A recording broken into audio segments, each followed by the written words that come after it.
Hi, everyone. We're going to continue our look at Franz Kafka and his novella, The Metamorphosis. Last time we kind of familiarized ourselves with sort of the terrain of the story and who Kafka was, and maybe some of the issues that might be driving the piece. And here I would like to just sort of walk through some of the main moments of the story, not covering everything that occurs in the plot, but perhaps touching on a few of the major turning points. So we went over this first line and looked at the language of it, just to look at it again. As Gregor Samsa woke one morning from uneasy dreams, he found himself transformed into some kind of monstrous vermin.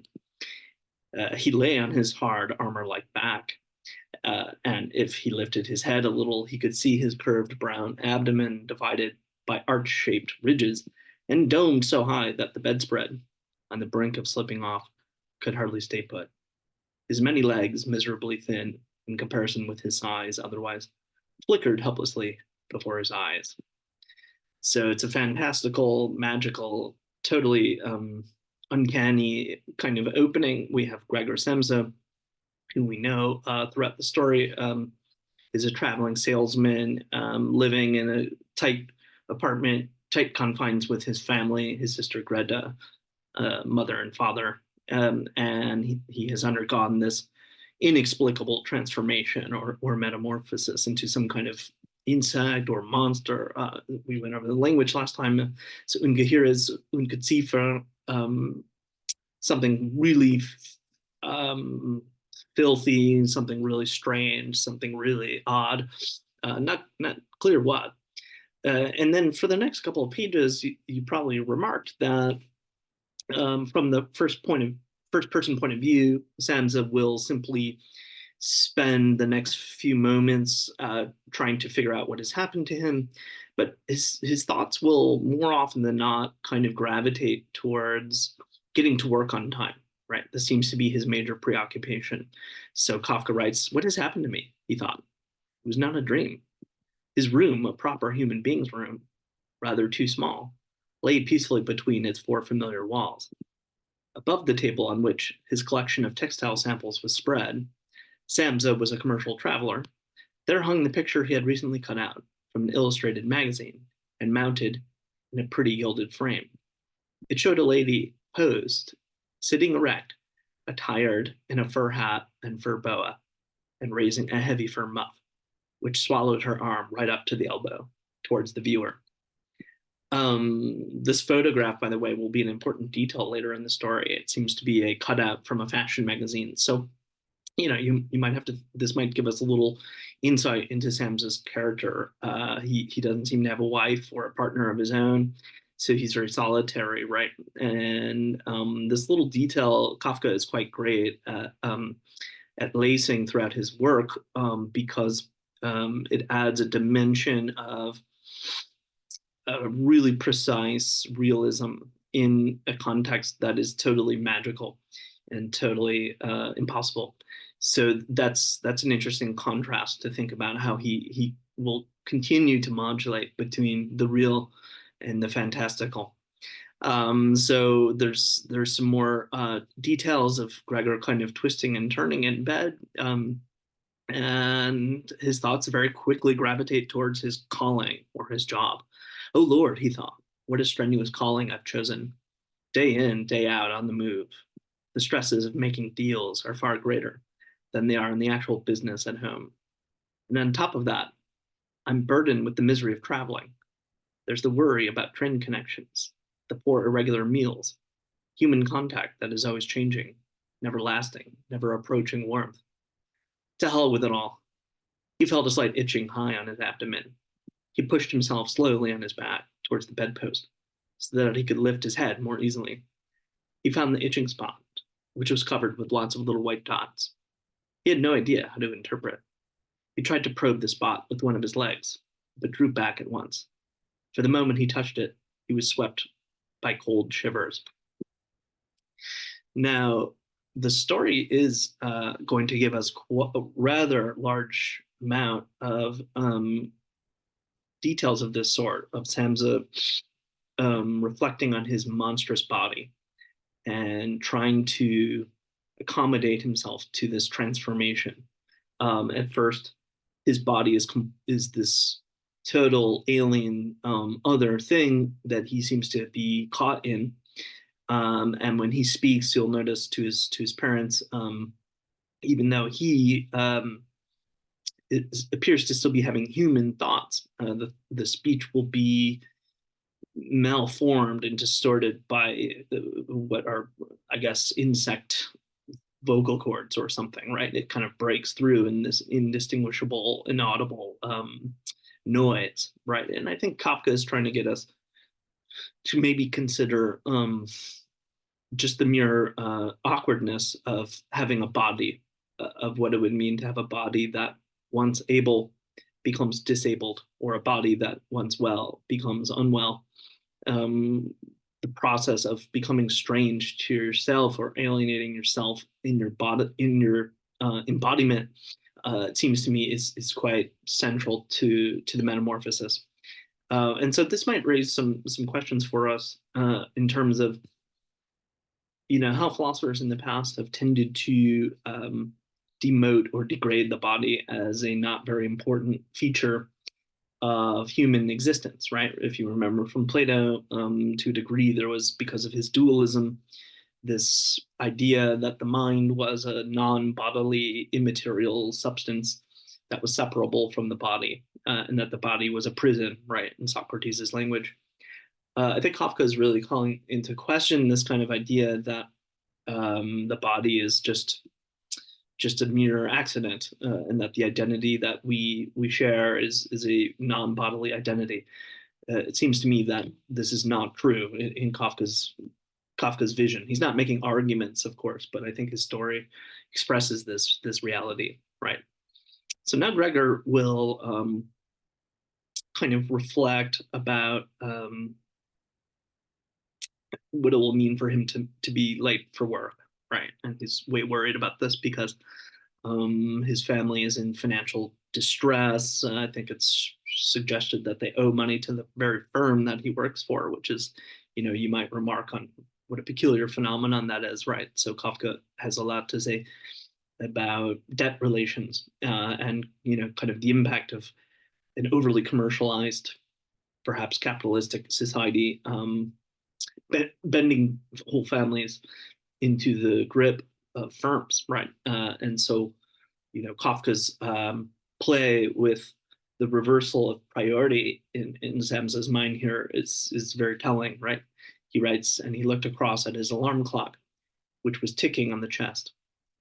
Father in heaven, he thought. It was 6:30, and the hands were moving steadily forwards. It was even later than 6:30.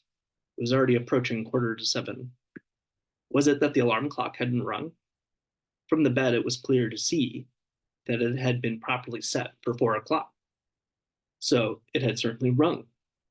Yes, but was it possible to sleep peacefully on through this furniture shattering alarm? Well, he hadn't slept peacefully, though all the more deeply for that, it seemed. But what was he to do now?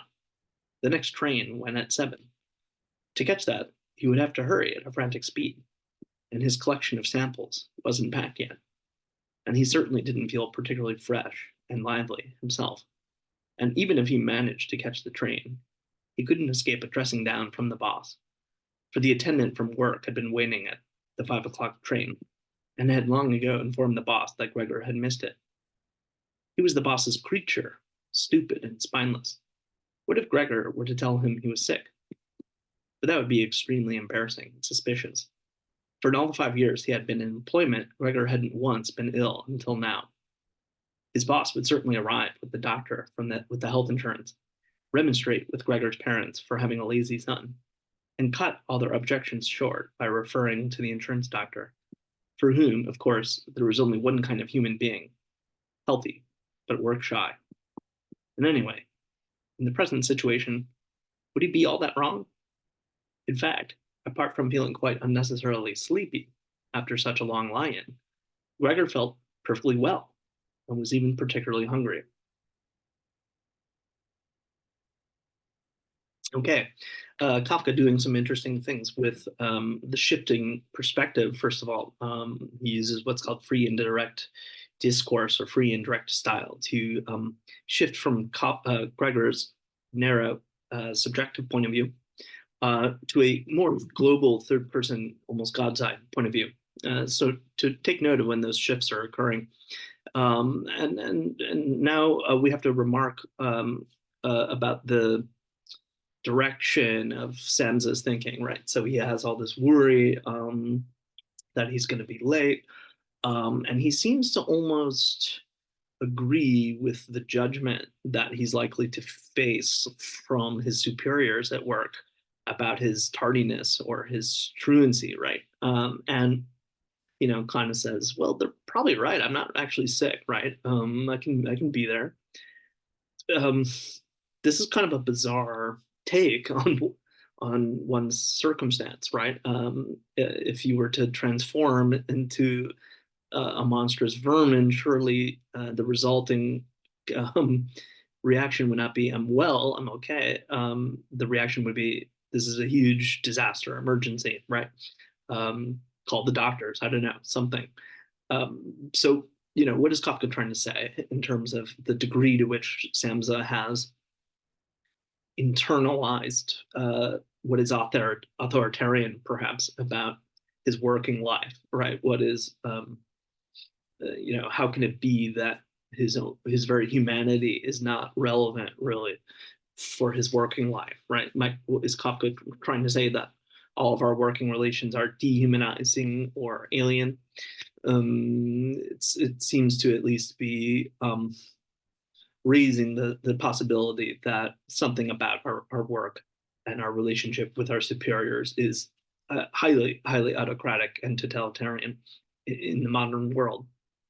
So there's quite a lot more of this back and forth, and eventually the Samsa family will be clued in um, to the fact that something's terribly wrong. Samsa won't be able to clearly explain what's wrong. He says he's sick, perhaps, just needs a little time. He's kind of rolling in bed. He throws himself off of his bed to try to get himself upright, but he hurts himself in doing so. So his very body is a huge problem for him. Uh, and gradually throughout chapter one, the Samsa family members will sort of come to the realization that this is an emergency, and they will sort of meet him at his door through the locked door, right? As I said before, the story is filled with imagery of doors opening and shutting and being locked or being unlocked. And certainly the whole sort of center of gravity of chapter one is around Samsa's bedroom door, which seems to symbolize his removal from humanity. He has somehow been cut off from the domain of the human, right? And eventually, the clock will sound seven. He is officially late. And strangely enough, the chief clerk of the company will appear at the Samsa family apartment. And this is a very inexplicable sort of appearance, right? If one was a little bit late to work, one wouldn't suppose that one's boss would just be at the house asking what's going on. But that is Kafka's reality, right? Kafka is dealing with these very outsized, nightmarish proportions. And I think the story has a lot to say about the culture of surveillance and the idea that in modern commercial life, one's everyday dealings is very monitored and very, yeah, and that there's a kind of judgment leering over that surveillance at all times, right? This is a common motif in Kafka. So just to look here, something fell in there, said the chief clerk in the room on the left. Gregor tried to imagine whether one day something akin to what had befallen him now could also happen to the chief clerk. After all, the possibility couldn't actually be discounted. But, as if in brusque answer to this question, the chief clerk took a few decisive steps in the next room, making his patent leather boots squeak. From the room on the right, his sister whispered to Gregor in explanation, "Gregor, the chief clerk is here." I know, said Gregor to himself, but he did not risk raising his voice high enough for his sister to hear. Gregor, his father said in turn from the room on the left, the chief clerk has come to find out why you didn't leave on the early train. We don't know what to tell him. Besides, he also wants to talk to you personally. So please open the door. He'll be kind enough to excuse the disorder in your room. Good morning, Herr Zamza, the chief clerk broke in with a friendly tone. He isn't well, Gregor's mother was saying to the chief clerk, while his father was still speaking at the door. He's not well, believe me, sir. What other reason could there be for Gregor to miss a train? Indeed, the boy thinks of nothing but the business. I get almost angry that he never of goes out of an evening. Just lately, he was in town for a week, but he was home every evening. There he sits at the table with us, reading the newspaper or studying the railway timetables. It's diversion enough for him to do his fret work. For instance, he cut out a little picture frame in the course of 2 or 3 evenings. You'll be amazed at how pretty it is. It's hanging in there in his room. You'll see it at once when Gregor opens the door. However, I'm very glad you're here, sir. We wouldn't be able to persuade Gregor to open the door on our own. He's so stubborn, and he is definitely not well, though he denied it this morning. Okay, so family kind of cooking up some excuses on Gregor's behalf to the chief clerk. Things will kind of start to escalate to a pitch, and as Gregor is incapable of really accounting for himself or giving an excuse, um, the chief clerk's anger starts to escalate. Herr Zamza, the chief clerk, now called with his voice raised. What's going on?